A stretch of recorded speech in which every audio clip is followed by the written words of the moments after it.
I just prepped all of my supplies for a 5-cat photo session, and there are certain things that I take differently to cat sessions, and a lot of my cat sessions are in people's homes, so I probably won't have any behind the scenes for you, but I'll get permission to show you some of the photos. So I thought I'd kind of go out and show you what I've got packed for this session. All right, so what I did is I went to the studio last night and grabbed anything that I would need for today to make sure all the batteries were charged. So what these are going to be are environmental photos within her home. So I don't need backgrounds, I don't need my studio table. I basically need light and camera. But I've brought 3 different lights. So what I've got is my Flashpoint Explorer 600. And I've charged both of the batteries. And I love this because it's battery powered. So all I have to do is put the light on the stand and I can move all around the house and follow the kitties. So I love this wireless system. It does not plug in, and I have the trigger for the top of my camera. And flashes are really powerful and can freeze at action. Typically what I'll do is I'll set the stand up, point it at the corner of the room opposite of where the kitty is. It'll bounce off that and give a nice giant light, kind of natural looking light to the subject. However, if the kitties are scared of the flash, I also brought, you've seen this before,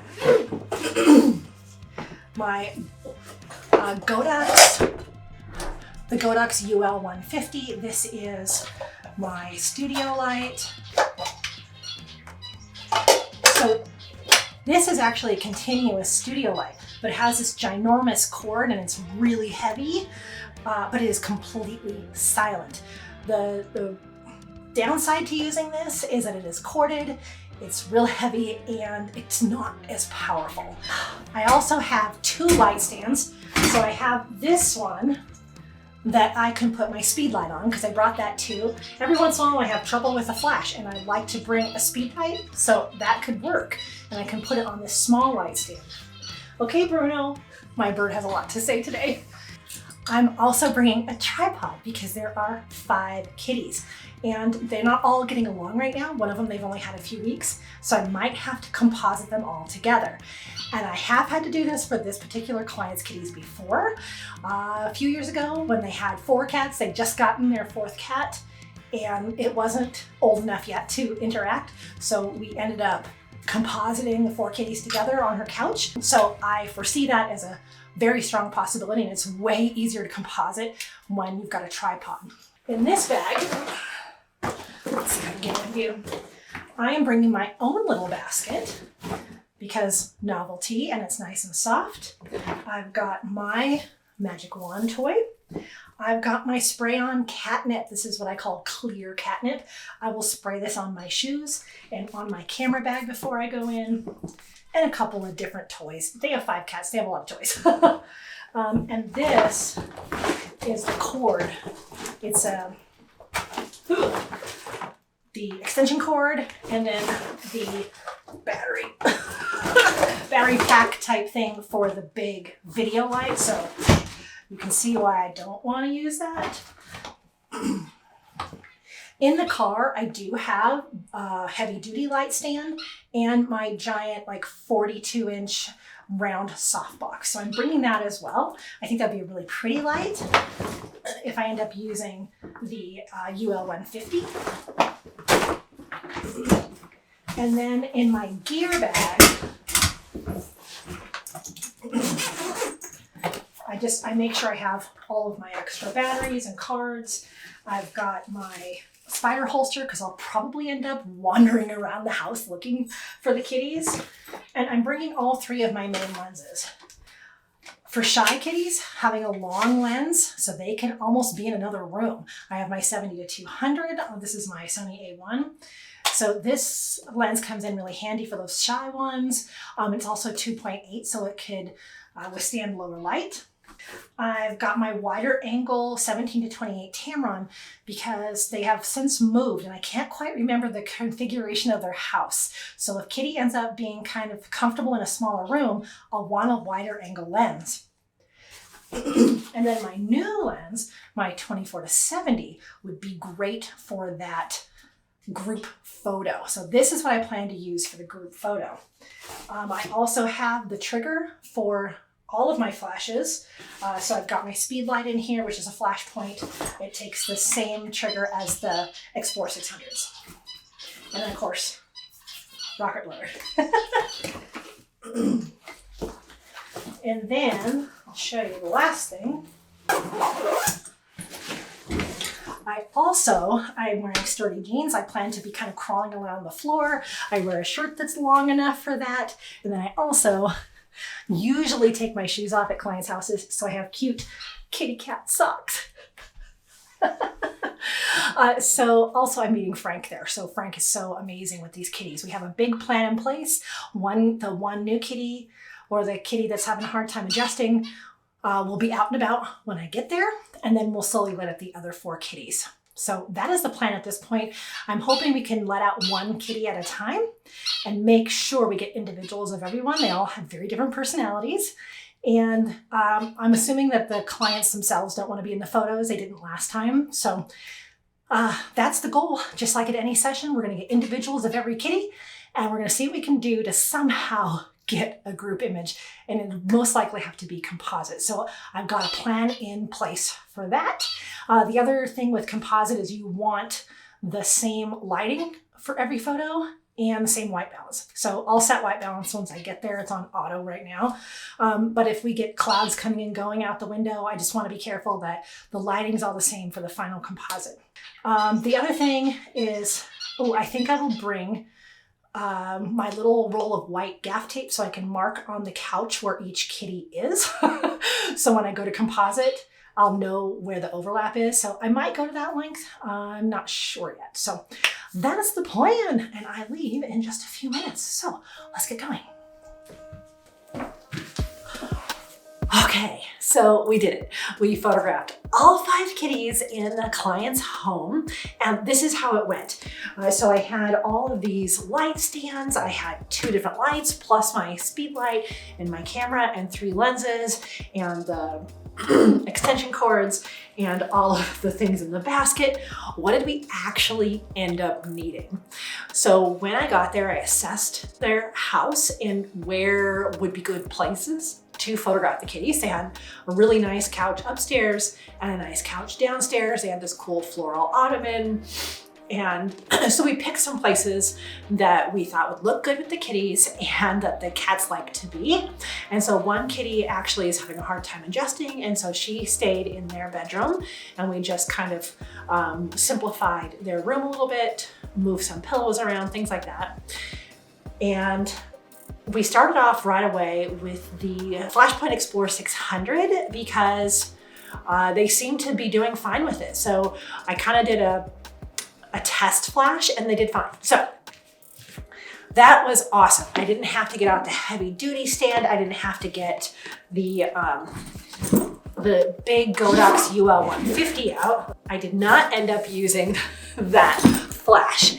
And I didn't have to use my speed light, which was so great because this flash, the Explore 600, just has so much more power.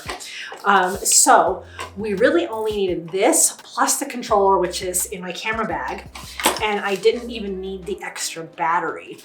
I did use one heavy stand. I didn't use the modifier. We just had it exactly like this with the reflector on the front.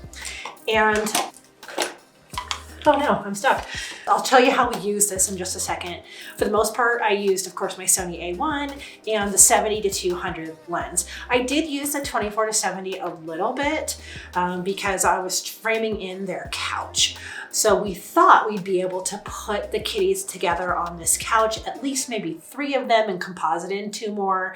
And so I brought the tripod to use the 24 to 70 and get all of them at different times on the couch and composite. We didn't end up doing that. You know, the one kitty kind of stayed in the bedroom. The other kitty was pretty old and stayed on the couch downstairs. So I did composite. I did a very rough composite for them, but they like their original group photo of the kitty. So we didn't end up using that. So I didn't even try to get that shot. We just really went after individual images, really good images of each individual cat. So most of the time I had the 70 to 200 on. Oh, and I was there for 2 hours. And the last 45 minutes was just for one cat because she was being especially shy and not sure about things. So we really just kind of followed her around the house and kind of enticed her out from little hiding places. And eventually she did come upstairs and sat by the back door and sat on the ottoman and looked fairly comfortable. I did end up spraying the clear catnip on my bags and on our shoes. And I used my magic wand a lot. So one of their kitties is a kitten, and so kitten like this, and we tried it with the other cats too. It's always worth a try. With 5 cats, they obviously have a ton of toys themselves as well. And then I didn't end up using either of these. Now we did try the basket with one kitty for just a different look, and she was so hysterical that she just put her front feet in here. It was on the bed. And then that was it. We sprinkled some of her food in here and she never got all the way in. I do have one picture of the kitten after we were done using it. We just set it down in a spot and the kitten climbed in.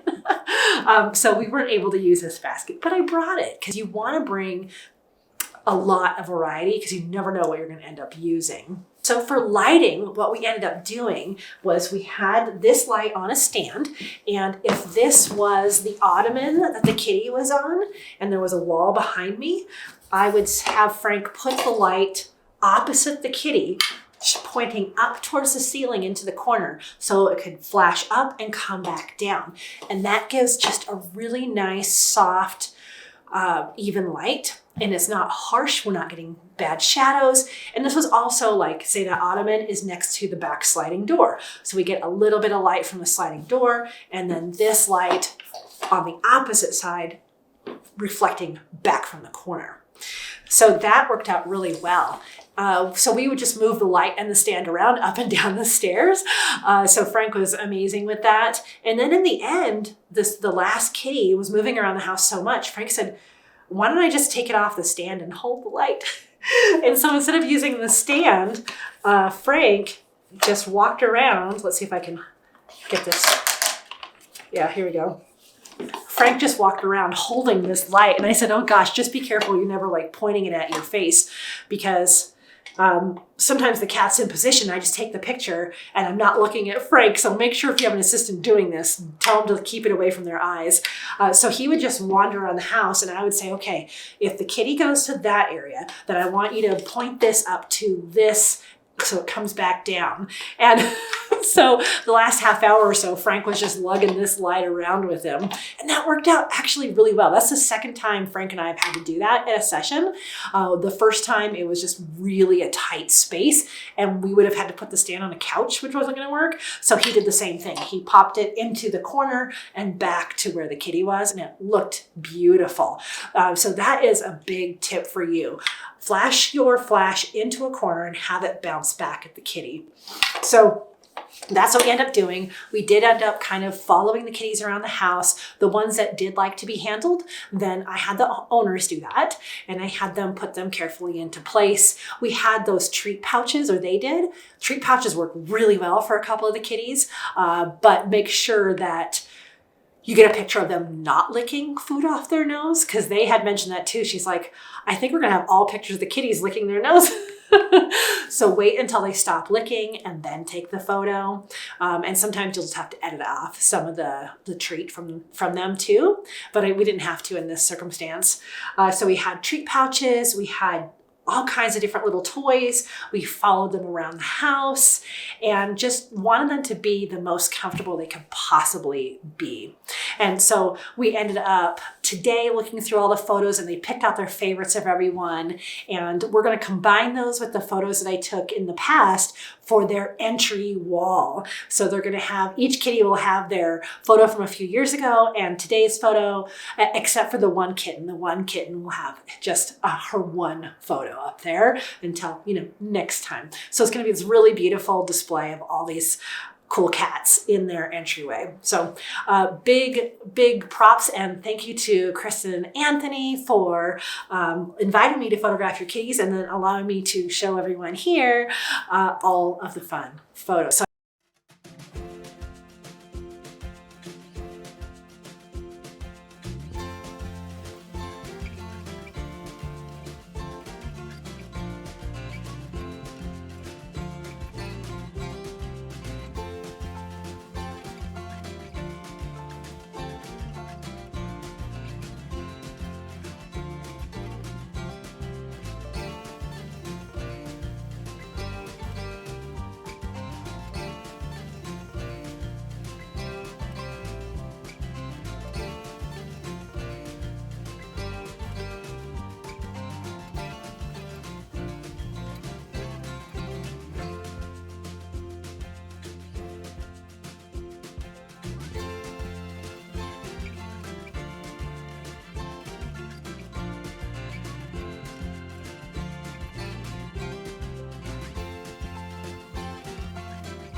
I hope you enjoyed that. If you have any questions about preparing for a cat session, because it is very different than a dog session, just go ahead and type it below. And thanks for tuning in today. As always, I wish you many woofs, purrs, and TREAT.